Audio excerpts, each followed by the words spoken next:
Diagramas de fases.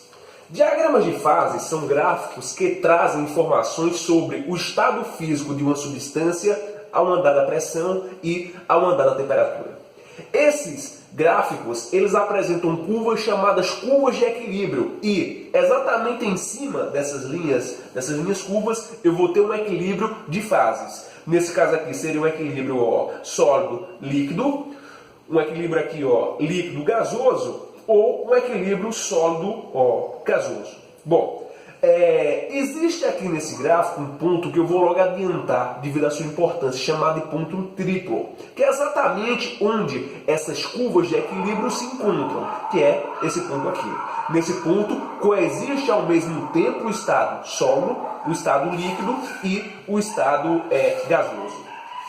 Então, vamos verificar transições de fase e relacionar essas transições de fase com esse gráfico aqui, que é um diagrama de fase em particular para a água. Está aqui a água no estado sólido e a água é aquecida. Quando a água é aquecida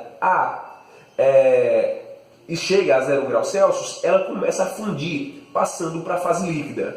Isso considerando a pressão de 1 atm. Então vamos supor que essa pressão de 1 atm seja exatamente aqui nessa posição. Então, ao atingir a temperatura de 0 grau, a água passa do estado sólido para o estado líquido. Conforme o aquecimento vai se processando, é possível que, após atingir a temperatura de 100 graus Celsius, que a água passe do estado líquido para o estado gasoso. Pergunta: é possível a água passar diretamente do estado sólido para o estado gasoso, ou seja, sublimar? A resposta é: a pressão ambiente não. Mas se a pressão for reduzida, se a água for colocada, por exemplo, em um ambiente de vácuo, é possível sim que ela passe diretamente do estado sólido para o estado gasoso, sublimando neste contexto. Um ponto a ressaltar é que a pressão externa ela exerce uma influência marcante sobre a temperatura de transição de fase das substâncias.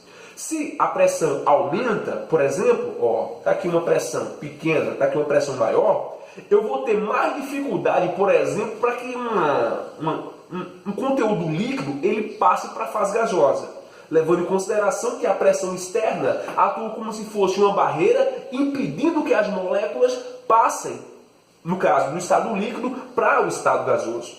Então, caso, por exemplo, ocorra um aumento de pressão, as temperaturas, por exemplo, de fusão e de ebulição, elas podem aumentar. Caso ocorra uma redução de pressão, essas temperaturas de transição de fase, tanto de fusão quanto de ebulição, elas podem diminuir.